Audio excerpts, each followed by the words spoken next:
Hello sa lahat, ako si May. At ngayon ay ibabahagi ko ang patotoo ng isang sister. Ang sister na ito ay gumagampan ng tungkulin bilang isang aktres sa iglesia. Pagkatapos lumabas sa ilang produksyon ng pelikula, sinimulan niyang ituring ito bilang kanyang puhunan. Palaging nagpapakitang gilas at sinasadyang itago ang kanyang mga kahinaan para hangaan at iduluhin siya ng iba. Hanggang sa magkamali siya sa isang shoot, saka lang siya nagsimulang hanapin ang katotohanan at pagnilayan ang landas na kanyang tinatahak. Anong mga salita ng Diyos ang binasa niya? Anong pagkaunawa ang natamo niya tungkol sa kanyang sarili? Pakinggan natin ang kanyang karanasan na may pamagat na isang pagninilay-nilay tungkol sa pagtataas sa aking sarili at pagpapakitang gilas. Noong Abril 2023, muli kong ginampanan ang tungkulin ko bilang aktres. Pangunahing kasali ako sa pag-shoot ng mga video ng patotoong batay sa karanasan at talagang masaya at nagpapasalamat ako sa biyaya ng Diyos. Ngunit, mayroon din akong ilang mga alalahanin sa puso ko at iniisip ko. Mahigit 1 taon ko nang hindi nagagawa ang tungkulin ko bilang aktres. At hindi ako sigurado kung magagawa ko ng maayos ang tungkuling ito sa kondisyon ko ngayon. Talagang balisa ako at hindi makatulog ng maayos sa loob ng ilang araw. Sa hindi inaasahang pagkakataon, ang kalagayan ng bida sa unang artikulo ng patotoong batay sa karanasan na isasalaysay ko ay parehong-pareho ng sa akin at ang mga sipi ng mga salita ng Diyos sa loob nito ay lubos na nakaantig sa akin.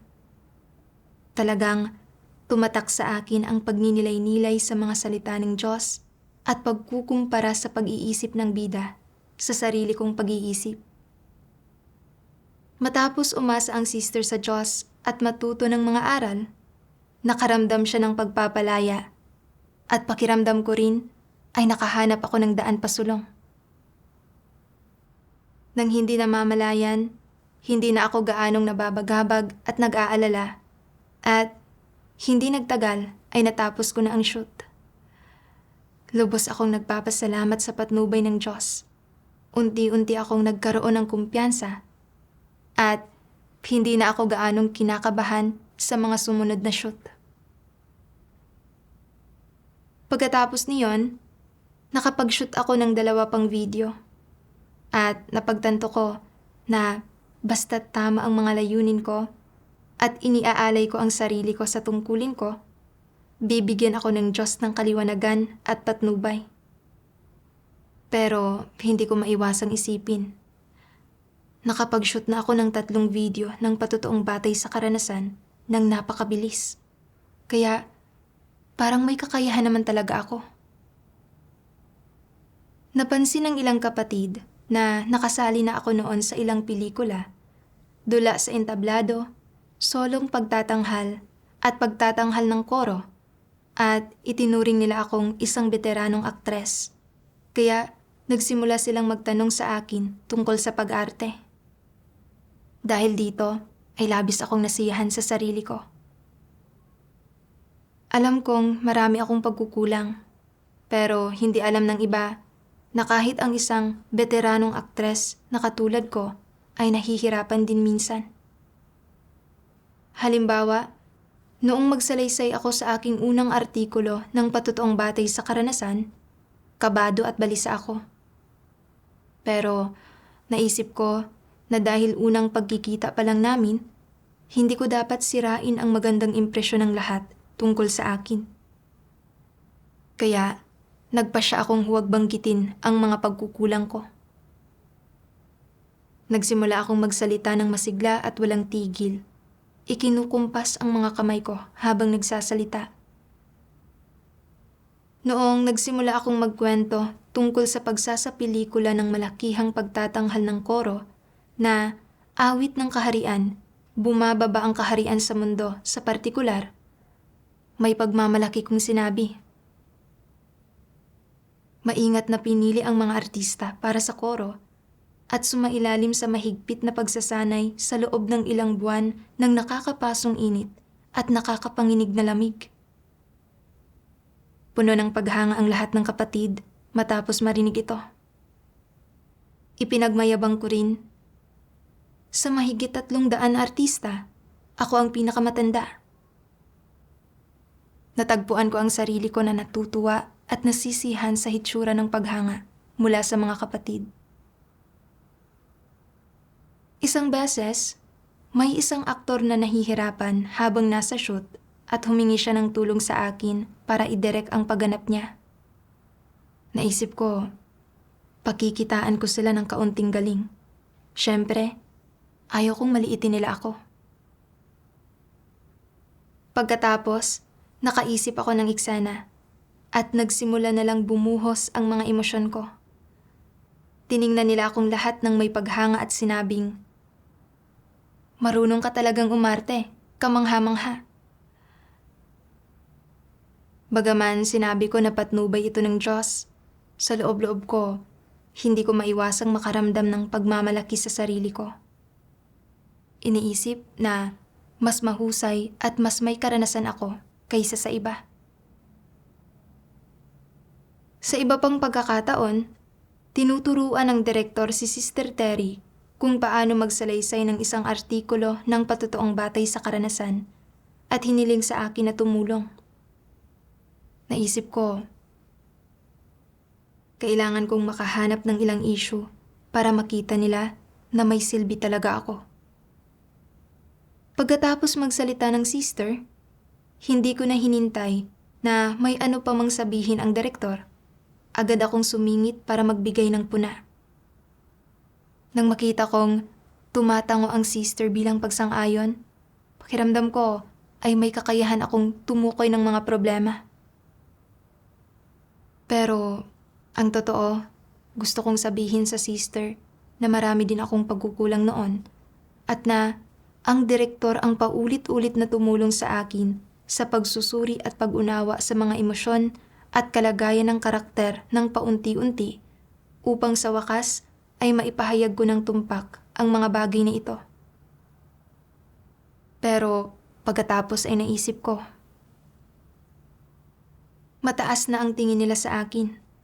Kaya kung sasabihin ko iyon at malalaman nila na napakarami kong pagkukulang, ano na lang ang iisipin nila sa akin? Hindi bali na. Mas mabuting wala akong anumang sabihin. Mayroon ding isang sister na ang Mandarin ay hindi pasok sa pamantayan at siniguro kong itinatama siya. Naisip ko, kung mabilis siyang huhusay, hindi ba't ipapakita niyon na magaling akong magturo? Kaya palagi ko siyang itinatama nang walang anumang pagsasaalang-alang sa okasyon. Dahilan para mapigilan at matakot ang sister na magsalita sa harap ko. Minsan, nakakahalata ako sa sarili ko at naiisip ko, nagpapakitang gilas ba ako rito? Medyo hindi ba ito angkop? Pero pagkatapos ay naiisip ko, totoo naman ang sinasabi ko, kaya ayos lang iyon, hindi ba? At kaya iniraos ko lang ang mga dapat gawin.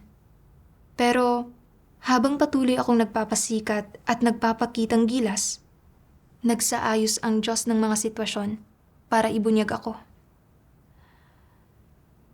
Isang beses, nakatanggap ako ng isang artikulo ng patotoong batay sa karanasan na medyo mahaba at may maraming dialogo. Pero dahil sa mabilis na takbo ng schedule ng shoot, kaunti lang ang oras ko para maghanda. Naisip ko, magaling akong bumigkas ng dialogo. Kaya basta't isinasalaysay ko ang banghay ng buhay na buhay, tatatak ito at titingnan ako ng mga tao ng may bagong paggalang. Bukod dito, naging maayos ang takbo ng mga huling video na sinut ko. Kaya hindi dapat maging issue ang kaunting oras ng paghahanda. Kaya isinaulo ko ang mga linya ko at nagsanay ako ng kaunti sa pagbigkas. Pagkatapos, isang araw lang akong nakipag-ensayo sa mga kapatid at naghanda na ako sa shoot. Sa totoo lang, hindi ako lubusang handa. At gusto kong imungkahi sa direktor na ipagpaliban ang shoot ng ilang araw pa. Pero nag-alala ako na baka sabihin ng mga tao, napakabagal pa rin niyang maghanda kahit na veterano na siya. At natakot ako na mamaliitin ako ng iba, kaya dali-dali akong pumunta sa set. Pagkatapos ng shoot, maraming bahagi ang kinailangang baguhin. At saka, habang ipinapakita ang bida na naglalantad ng kanyang tiwaling disposisyon, medyo sobra-sobra ang naging pagganap ko. Kaya, tila naging isa siyang negatibong karakter. Napatulala ako at bumigat ang puso ko. Napaisip ako, paanong lumitaw ang gayon kalubhang issue? Kung hindi ito maaayos, kakailanganin naming mag-shoot ulit at maaantala nito ang schedule ng paggawa ng pelikula. Hindi ba't nagsanhi ako ng paggambala at panggugulo? Natakot ako at agad akong nagdasal sa Diyos. O Diyos, nakagawa po ako ng malaking pagkakamali. Pakiusap, ituwid mo po ako. Handa po akong magsisi at gawin ang lahat ng makakaya ko para makabawi. Pagkatapos, nakipagtulungan ako sa lahat para suriin at baguhin ang video ng 5 beses bago tuluyang naitama ang problema. Pagkatapos, nagnilay-nilay ako, tinatanong ang sarili ko, bakit nangyari ang gayon kaseryosong problema nang dahil sa akin? Ano mismo ang nagsanhi nito? Nagdasal din ako. Hinihiling sa Diyos na bigyang liwanag at gabayan ako para makilala ang aking sarili. Sa aking mga devosyonal, nabasa ko ang isang sipi ng mga salita ng Diyos. Itinataas at pinatototohanan ang kanilang sarili, ibinibida ang mga sarili nila, sinisikap na pataasin ang tingin sa kanila at sambahin sila ng mga tao. May kapabilidad sa mga bagay na ito ang tiwaling sangkatauhan. Ganito ang likas na reaksyon ng mga tao kapag pinamamahalaan sila ng mga satanikong kalikasan nila at karaniwan ito sa lahat ng tiwaling sangkatauhan. Paano karaniwang itinataas at pinatototohanan ng mga tao ang kanilang sarili? Paano nila natatamo ang pakay na gawing mataas ang tingin sa kanila at sambahin sila ng mga tao? Nagpapatotoo sila sa kung gaano karaming gawain ang nagawa nila, kung gaano sila nagdusa, kung gaano nila ginugol ang sarili nila, at kung gaano kalaking halaga ang binayaran nila. Itinataas nila ang kanilang sarili sa pamamagitan ng pagsasalita tungkol sa kanilang kapital para magtamo ng mas mataas, mas matatag, mas tiyak na lugar sa puso ng mga tao at sa gayon ay makakuha ng mas maraming tao na magpapahalaga, tataas ang tingin, maiinggit at gayon din ang sasamba, titingala at susunod sa kanila. Upang matamo ang pakay na ito, maraming bagay na ginagawa ang mga tao na nagpapatotoo sa Diyos sa panlabas, pero sa totoo lang ay nagtataas at nagpapatotoo sa kanilang sarili. Mayroon ba silang katwiran sa pagkilos ng ganoon? Lampas sila sa saklaw ng pagkamakatwiran at wala silang kahihiyan. Walang kahihiyan silang nagpapatotoo sa nagawa nila para sa Diyos at kung gaano sila nagdusa para sa Kanya. Ibinibida pa nga nila ang kanilang mga kaloob, mga talento, karanasan, mga natatanging kasanayan, matatalinong diskarte sa mga makamundong pakikitungo, ang mga paraang ginagamit nila upang paglaruan ang mga tao at iba pa. Ang isa sa kanilang mga kaparaanan para sa pagtataas at pagpapatotoo sa kanilang sarili ay ang ipangalandakan ang sarili nila at maliitin ang iba. Nagbabalat kayo sila at pinapaganda nila ang sarili nilang imahe. Ikinukubli ang mga kahinaan, mga kakulangan, at mga kapintasan nila sa mga tao, at ipinapakita lang sa mga tao ang kanilang kagalingan. Hindi man lang sila nangangahas na magsabi sa ibang tao kapag nakararamdam sila ng pagkanegatibo, at kapag salat sila sa tapang na magtapat at makipagbahaginan sa mga ito. Kapag may ginawa silang anumang mali, ginagawa nila ang lahat-lahat upang ikubli at pagtakpan ito. Hindi nila kailanman binabanggit ang pinsalang na idulot nila sa gawain ng iglesia sa takbo ng paggawa ng tungkulin nila. Kapag may nagawa silang maliit na ambag o natamong ilang maliit na tagumpay, gayunman, mabilis sila sa pagpapakitang gilas nito.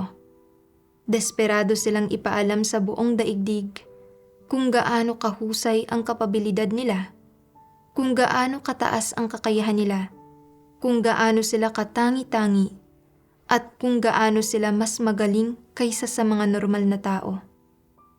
Hindi ba't ang mga ito ay mga paraan ng pagtataas at pagpapatotoo sa kanilang sarili? Ang pagtataas at pagpapatotoo ba sa sarili ay isang bagay na ginagawa ng isang taong may konsensya at katwiran? Hindi. Kaya, kapag ginagawa ito ng mga tao, anong disposisyon ang karaniwang nabubunyag? Kayabangan. Ito ang isa sa mga pangunahing disposisyon na nabubunyag na sinusundan ng panlilinlang na kinasasangkutan ng paggawa ng lahat ng maaari upang gawing mataas ang pagpapahalaga sa kanila ng ibang mga tao. Ang kanilang mga salita ay hindi mabubutasan at malinaw na naglalaman ng mga motibasyon at pakana. Nagpapakitang gilas sila, gayunpaman ay nais nilang itago ang katunayang ito. Ang kalalabasan ng kung ano ang sinasabi nila ay na pinararamdam sa mga tao na mas mahusay sila kaysa sa iba, na wala silang sino mang kapantay, na ang lahat ng iba ay nakabababa sa kanila. Inilalantad ng Diyos na ang intensyon at pakay sa likod ng pagtataas at pangangalandakan ng mga tao ng kanilang sarili ay upang hangaan at sambahin sila ng iba at makakuha ng puwang sa puso ng mga tao. Eksaktong nakaayon sa inilarawan ng Diyos ang pag-uugali ko kamakailan. Hindi ko dinakila at pinatotohanan ang Diyos sa aking tungkulin. Sa halip, patuloy akong nagpakitang gilas para makuha ang paghanga ng iba. Kapag nakikipagbahaginan ako sa lahat, madalas kong itinuturing ang sarili ko bilang isang veteranong aktres. Itinataas ang aking sarili, ipinagmamayabang kung paanong sa mga dating shoot ay nakahanap ako ng mga paraan para malampasan ang mga suliranin at nagtiis ako ng mga paghihirap sa panahon ng pagsasanay.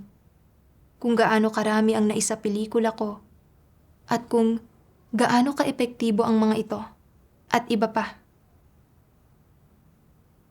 Nang magsalita ako tungkol sa pagsasapelikula ng malakihang produksyon ng koro na awit ng kaharian, bumababa ang kaharian sa mundo sa partikular, labis kong binigyang diin na ako ang pinakamatanda sa lahat dahil pakay kong itatag ang sarili ko, na hangaan ako ng iba at magkaroon ako ng puwang sa puso ng mga tao.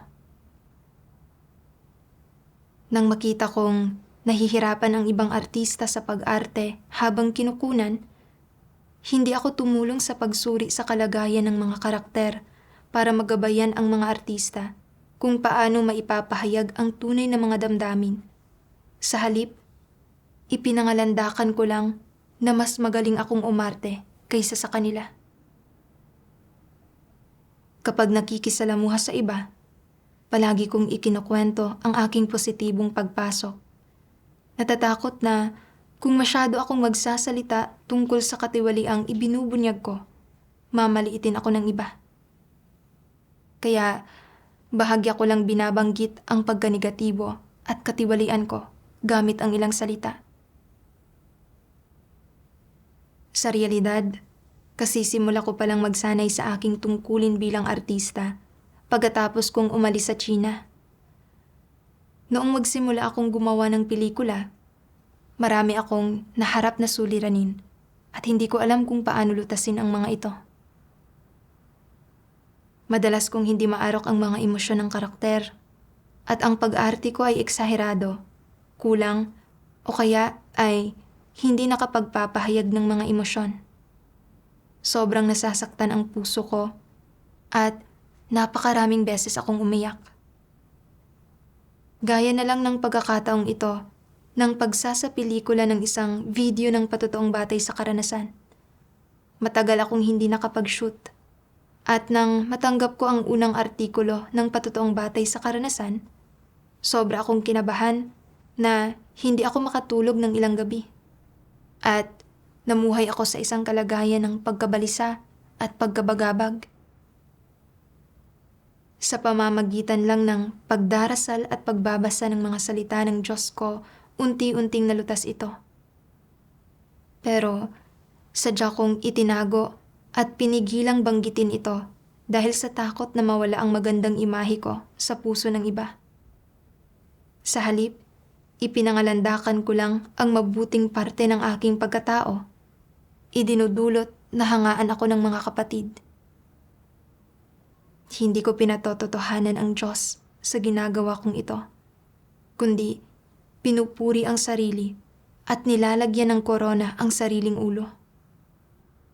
Nang may mga kasuklam-suklam na intensyon sa loob ko, nagpakitang gilas ako at nagtaas ng aking sarili. Nagnanais magkaroon ng puwang sa puso ng mga tao.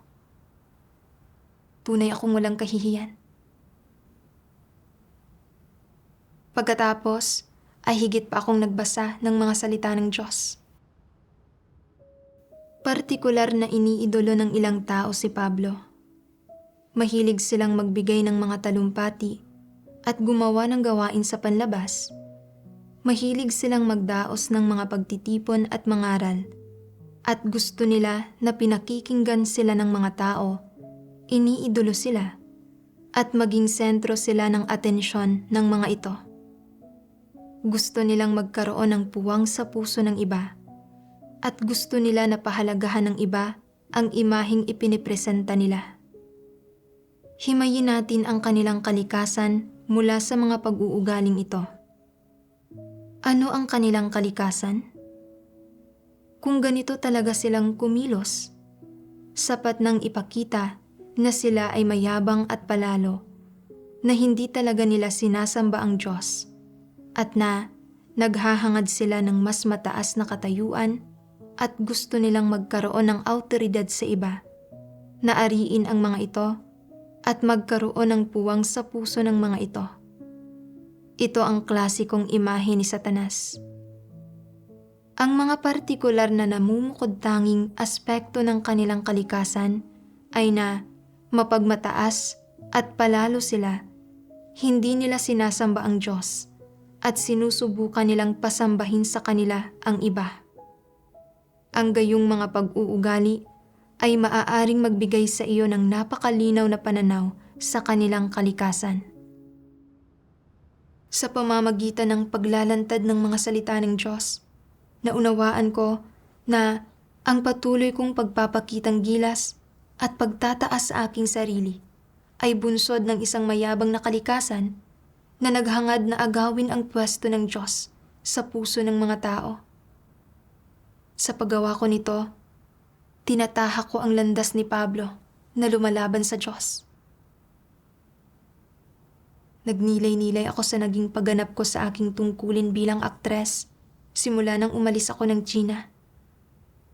Pagkatapos mag-shoot ng ilang video at makakuha ng ilang resulta sa aking tungkulin, itinuring ko ang mga bagay na ito bilang aking kapital at madalas akong nagpakitang gilas sa harap ng iba. Walang kahihiyang ipinangangalandakan ang aking sarili. Napagtanto ko na tinatahak ko na pala ang landas ni Pablo. Noon, akala ko na normal lang sa isang tao na magpakitang gilas sa kanyang mga tagumpay at papurihan ng iba. Pero sa liwanag ng mga salita ng Diyos, napagtanto ko na ito ay nagpapakita ng isang mayabang na kalikasan at isang pagnanais na umuko pa ng puwang sa puso ng mga tao at hangaan at tingalain ng iba. Talagang mayabang si Pablo sa disposisyon niya. At bagaman binigyan siya ng Diyos ng mga kaloob, hindi niya kailanman dinakila o pinatotohanan ang Panginoong Hesus sa kanyang gawain. At sa halip, patuloy niyang itinaas ang kanyang sarili at nagpakitang gilas, naglalayong makuha ang loob ng mga tao para hangaan at sambahin siya ng mga ito. Sa huli, mayabang niyang hinangad na maging Kristo at agawin ang puwang ng Diyos sa puso ng mga tao. Tinahak ang landas ng isang antikristo sa paglaban sa Diyos at nagdusa siya sa parusa ng Diyos. Sa realidad, ang paggawa ng tungkulin sa sambahayan ng Diyos ay hindi maihihiwalay sa patnubay ng Diyos. Ang paggawa natin ng mga tungkulin ay pagtupad lang sa ating mga responsibilidad at obligasyon. At dapat nating patotohanan at luwalhatiin ang Diyos nang hindi nagkikimkim ng anumang personal na intensyon o pagnanais. Subalit, bunsod ng aking mayabang na kalikasan, hindi ko na alam ang aking lugar. Iniisip na dahil nakapag-shoot na ako ng ilang video at nagkamit ng kaunting karanasan, magagamit ko ang mga bagay na ito bilang kapital para magpakitang gilas at ipangalandakan ang aking sarili at agawin ang kaluwalhatian ng Diyos. Sa ganito, tinatahak ko ang landas ng paglaban sa Diyos. Sa anong paraan ako may takot sa Diyos na puso? Kalaunan, nabasa ko na sinasabi ng mga salita ng Diyos. Dahil hindi mo naiintindihan ang gawain ng Diyos, magkakaroon ka ng mga kuro-kuro tungkol sa Kanya at hindi ka magkakaroon ng may takot sa Diyos na puso. Magbabago ang tono ng iyong boses, magiging mayabang ang iyong disposisyon, at sa huli, unti-unti mong itataas at patototohanan ang sarili mo. Ito ang proseso ng paglubog ng tao, at ito ay ganap na dala ng hindi niya paghahangad sa katotohanan. Ang lahat ng tumatahak sa landas ng mga antikristo ay itinataas at pinatototohanan ang kanilang sarili, itinataguyod ang kanilang sarili, at ipinangangalandakan ang kanilang sarili kahit saan, at wala talagang pakialam sa Diyos. Naranasan na ba ninyo ang mga bagay na ito na sinasabi ko? Maraming tao ang patuloy na nagpapatotoo para sa kanilang sarili. Nagsasalita tungkol sa kung paano nila pinagdurusahan ang ganito at ganoon, kung paano sila gumagawa, kung paano sila pinahahalagahan ng Diyos, at ipinagkakatiwala sa kanila ang ilang ganoong gawain, at kung ano sila na sadyang gumagamit ng mga partikular na tono habang nagsasalita, at nagpapakita ng ilang partikular na asal, hanggang sa kalaunan ay malamang na may ilang taong magsisimulang isipin na sila ay Diyos. Matagal nang tinalikuran ng banal na espiritu ang mga umabot sa antas na ito, at bagamat hindi pa sila napaaalis o napatatalsik, at sa halip ay pinanatili upang magserbisyo, napagpasyahan na ang kanilang kapalaran at hinihintay na lamang nila ang kanilang kaparusahan. Napagtanto ko sa pagbabasa ng mga salita ng Diyos na kapag walang puwang para sa Diyos ang mga tao sa kanilang puso at patuloy silang nagpapakitang gilas at nagtataas ng kanilang sarili, sila ay nasa isang landas tungo sa kapahamakan na ito ay kinasusuklaman ng Diyos at maaari lang itong humantong sa kaparusahan sa huli.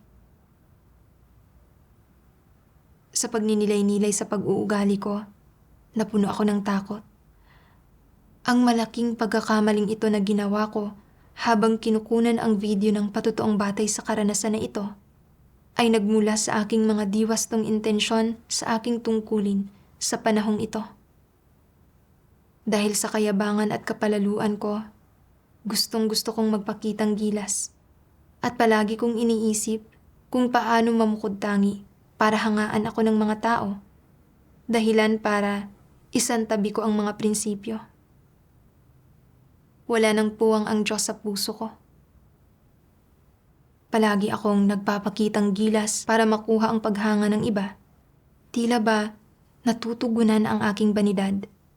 Pero sa realidad, lalo lang lumalayo ang puso ko sa Diyos at hindi ko na nararamdaman ang kanyang patnubay. Napuno ng mga pagkakamali ang paggampan ko sa aking mga tungkulin na nagsasanhi ng mga pagkaantala sa gawain. Kung magpapatuloy ako ng ganito, walang dudang kasusuklaman at ititiwalag ako ng Diyos. Sa pamamagitan ng pagkakamaling ito, nabunyag at napahinto ako sa pagpapatuloy sa pababang landas na ito sa tamang pagkakataon. Ito ang pagmamahal ng Diyos at ang kanyang paraan ng pagliligtas sa akin. Nagpasya ako na hindi na muling magpakitang gilas. Sa aking mga devosyonal, nabasa ko ang isang sipi ng mga salita ng Diyos. Nagiging tao ang Diyos bilang isang ordinaryong tao, na ibig sabihin ay nagpapakumbaba ang Diyos mula sa isang matayog na imahe, pagkakakilanlan at posisyon sa ibabaw ng lahat ng bagay para maging isang lubos na ordinaryong tao. Kapag siya ay nagiging isang ordinaryong tao, hindi niya pinipiling ipanganak sa isang kilala at mayamang pamilya. Ang kondisyon ng kapanganakan niya ay napakapangkaraniwan, hamak pa nga. Kung titingnan natin ang usaping ito mula sa perspektiba ng isang ordinaryong tao, ng isang taong may konsensya, pagkamakatwiran, at pagkatao, ang lahat ng ginagawa ng Diyos ay karapat-dapat sa paggalang at pagmamahal ng mga tao. Paano ito dapat tratuhin ng mga tao? Dapat purihin ng isang ordinaryo at normal na taong sumusunod sa Diyos ang pagiging kaibig-ibig ng Diyos dahil sa katunayan na nagpapakumbaba ang Diyos mula sa isang matayog na katayuan patungo sa isang napakakaraniwang tao. Ang pagpapakumbaba at pagiging tago ng Diyos ay sobrang kaibig-ibig. Ito ay isang bagay na hindi makakamit ng sino mang tiwaling tao, ni ng mga dyablo at satanas. Ang Diyos mismo ay nagiging tao at nagtitiis ng mga maling pagkaunawa ng mga tao, pati na rin ng panunuya, paninirang puri at panlalapastangan nila. Siya ay nagpapakumbaba at nagiging isang ordinaryong tao, hindi mukhang matayog, walang espesyal na talento, at siguradong walang malalim na kaalaman o pinag-aralan. Para sa anong layunin? Ito ay para lapitan ang mga taong kanyang hinirang at nilalayong iligtas nang may ganitong pagkakakilanlan at anyo ng isang tao na pinakamadaling malalapitan nila. Hindi ba't ang lahat ng ito na ginawa ng Diyos ay bumubuo sa halagang ibinayad niya? May iba pa bang makakagawa nito? Walang sino mang makakagawa nito. Lubusan akong nahiya dahil sa mga salita ng Diyos. Ang Diyos ang lumikha. Siya ay may awtoridad at kapangyarihan, at siya ay may kataas-taasang kapangyarihan sa lahat ng bagay. Pero personal siyang naging laman para iligtas ang tiwaling sangkatauhan. Nagpapakumbaba sa kanyang sarili bilang isang ordinaryong tao, namumuhay kasama ang sangkatauhan, at tahimik na nagtitiis sa paghihimagsik at pagsuway ng tiwaling sangkatauhan. Hindi kailanman ipinangangalandakan o ipinagmamalaki ng Diyos kung gaano kalaki ang halagang ibinayad niya para sa sangkatauhan. Sa halip, mapagpakumbaba siyang nananatiling tago sa gitna ng mga tao, nagpapahayag ng mga katotohanan para iligtas ang sangkatauhan. Isa itong bagay na hindi kailanman makakamit ng tiwaling tao. Nakita ko ang banal, maganda at mabuting diwa ng Diyos, at ang kanyang disposisyon ay walang bahid ng pagmamataas. Lubha akong nagawang tiwali ni Satanas, at nang magkamit ng ilang resulta ang mga tungkulin ko, hindi ko na nakita ang sarili kong sukat. Nagiging mayabang at palalo at nagpapakitang gilas. Sa realidad, pangkaraniwan lang ang kakayahan ko. Matanda na ako, mahina ang aking buhay pagpasok, at wala akong mga kaloob o kasanayan. Kaya hindi ko kailanman pinangarap na maaari akong maging aktres. Itinaas ako ng Diyos. Binibigyan ako ng mga pagkakataong magsanay bilang isang aktres sa loob ng iglesia at mag-shoot ng mga video na nagpatotoo sa Diyos. At nagbigay daan ito sa isang taong walang kakayahan na gaya ko na magkaroon ng kaunting silbi. Pero nabigo akong suklian ang pagmamahal ng Diyos at patotohanan siya. At sa halip, itinuring kong espesyal ang sarili ko at may kapital. Pagkatapos gumawa ng ilang video, nagbago ang paglakad at pagsasalita ko. Inakala kong pambihira ako at sinamantala ko ang bawat pagkakataon na maaari akong magpakitang gilas at magtaas ng sarili ko para makuha ang paghanga ng iba. Tunay akong mababang uri, kasuklam-suklam at lubusang walang pagkatao. Lubos akong walang kahihiyan. Nagdasal ako sa Diyos. O Diyos, palagi akong nagpapakitang gilas at nagtataas ng sarili ko at tunay akong walang katwiran. Nakikita ko na ngayon kung gaano ako kahirap at kahabag-habag at napagtatanto ko ngayon na kung wala ka, wala akong magagawa. O Diyos, pakiusap, gabayan mo po ako na iwaksi ang aking tiwaling disposisyon. Kalaunan, nabasa ko ang 2 sipi ng mga salita ng Diyos. Kapag nagpapatotoo sa Diyos, dapat pangunahin kayong magsalita tungkol sa kung paano hinahatulan at kinakastigo ng Diyos ang mga tao at kung anong mga pagsubok ang ginagamit niya para pinuhin ang mga tao at baguhin ang kanilang mga disposisyon. Dapat din kayong magsalita tungkol sa kung gaano karaming katiwalian ang naibunyag ninyo sa inyong karanasan, kung gaano na kayo nagdusa, kung gaano karaming bagay ang ginawa ninyo upang labanan ang Diyos, kung paano kayo tuluyang nalupig ng Diyos, kung gaano karaming tunay na kaalaman ang nakamit ninyo sa gawain ng Diyos, at kung paano kayo dapat magpatotoo para sa Diyos para suklian siya para sa kanyang pag-ibig. Dapat ninyong lagyan ng diwa ang mga salitang ito habang nagsasalita sa isang payak na paraan. Huwag pag-usapan ang tungkol sa mga hungkag na teorya. Magsalita kayo sa praktikal na paraan. Magsalita kayo ng mula sa puso. Ganito ninyo dapat danasin ang mga bagay-bagay. Huwag kayong maghanda ng mga tila malalim at hungkag na teorya para magpakitang gilas. Sa paggawa nito, ay nagmumukha kayong labis na mapagmataas at walang katwiran. Dapat ay magsalita kayo ng higit tungkol sa mga tunay na bagay mula sa aktwal ninyong karanasan at mas magsalita ng mula sa puso. Ito ay pinakakapaki-pakinabang sa iba at tila pinakanararapat sa kanila. Kung gayon, anong paraan ng pagkilos ang hindi pagtataas at pagpapatotoo sa sarili?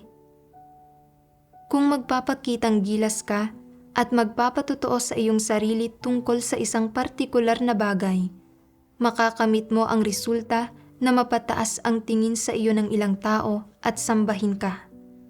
Subalit, kung inilalantad mo ang iyong sarili at ibinabahagi ang pagkakilala mo sa sarili tungkol sa parehong bagay na iyon, iba ang kalikasan nito. Hindi ba't totoo ito? Ang paglalantad sa sarili ng isang tao para pag-usapan ang tungkol sa pagkakilala niya sa sarili ay isang bagay na dapat tinataglay ng ordinaryong pagkatao. Positibong bagay ito. Kung talagang kilala mo ang iyong sarili at tama, tunay at tumpak ang sinasabi mo tungkol sa iyong kalagayan, kung nagsasalita ka tungkol sa pagkakilala na ganap na nakabatay sa mga salita ng Diyos, kung iyong mga nakikinig sa iyo ay napapabuti at nakikinabang dito, at kung nagpapatotoo ka sa gawain ng Diyos at niluluwalhati mo siya, iyon ang pagpapatotoo sa Diyos. Matapos basahin ang mga salita ng Diyos, naunawaan ko na ang pagpapatotoo sa Diyos ay pangunahing kinapapalooban ng pagpapatotoo tungkol sa kanyang gawain at sa mga epekto ng kanyang paghatol at pagkastigo sa mga tao. Kinakailangan din ito ang paglalantad sa katiwaliang ibinubunyag sa takbo ng tungkulin ng isang tao, anong mga maling intensyon mayroon ang isang tao, at kung paano siya naghihimagsik laban sa Diyos, at gayon din kung paano siya nagninilay-nilay sa sarili sa pamamagitan ng paghatol at pagkastigo ng mga salita ng Diyos, at kung paano siya nagsisisi at nagbabago sa huli, na nagbibigay daan sa mga tao na maunawaan ang disposisyon ng Diyos at makapagpasakop sa Kanya. Kapag nakikipagbahaginan ako sa iba, dapat kong ibahagi ang pagkanegatibo at kahinaang ibinunyag ko sa panahon ng pag-shoot, upang makita ng lahat na wala akong magagawa kung walang patnubay ng Diyos, at na sa Diyos lang dapat ibigay ang lahat ng kaluwalhatian. Ito ay tunay na patotoo sa Diyos. Kaya nag-ipon ako ng lakas ng loob na ipakita ang aking tunay na anyo, at nagbukas ako ng loob sa lahat tungkol sa isa pang parte ng sarili ko bilang isang veteranong aktres. Sinasabing, sa realidad, talagang mahina ang kakayahan ko at nakaranas ako ng mga pagkabigo at dagok sa maraming shoot na nasalihan ko. At nakuha ko lang ang tamang pakiramdam sa pag-arte sa pamamagitan ng pagdarasal at pag-asa sa Diyos. Kinailangan din ang masusing paggabay ng direktor at mahahabang pag-iensayo bago makamit ang mga ganitong pagtatanghal. Dahil sa eksaherado at sobra kong pag-arte, kinailangang mag-shoot ulit ng ilang beses. At bukod sa iba pang mga bagay, nabibigo ako minsan na makapaghatid ng tumpak na paglalarawan dahil sa aking masamang kalagayan. Pagkatapos kong ihayag ang mga bagay na ito, nakaramdam ako ng kapanatagan at kagaanan ng loob. Hindi na mataas ang tingin ko sa sarili ko at naging mas malapit ang ugnayan ko sa mga kapatid. Lalo na sa panahon ng shoot na ito, nang makagawa ako ng napakalaking pagkakamali. Naging posibleng matapos ang video na ito dahil sa matiyagang pagtulong ng aking mga kapatid sa pagre-rebisa nito unti-unti. Napagtanto ko na ang bawat video ay bunga ng matiwasay na pagtutulungan ng mga kapatid sa ilalim ng patnubay ng Diyos, at na maliit lang ang parteng na iambag ko. Lubos kong naramdaman ang pagiging hamak. Pagkatapos, bago mag-shoot ng isa pang video ng patotoong batay sa karanasan, nagdasal ako sa Diyos, hinihiling ang kanyang patnubay. Nagbukas loob din ako tungkol sa aking katiwalian kay Linje, ang katuwang ko na sister. Hinihiling sa kanya na pangasiwaan ako at ipaalala sa akin kung sakaling magsalita ako ng may pagmamalaki o magpakitang gilas muli. Kasama ang direktor, Ibinuod ko rin ang mga isyu ko. Isa-isang inililista ang mga karaniwan kong problema para sa paulit-ulit na pagsasanay at pagwawasto. Sa paggawa ng tungkulin ko sa ganitong paraan, nakaramdam ako ng mas higit na kapanatagan. Kalaunan, lumahok ako sa isang mahalagang eksena sa isang pelikula.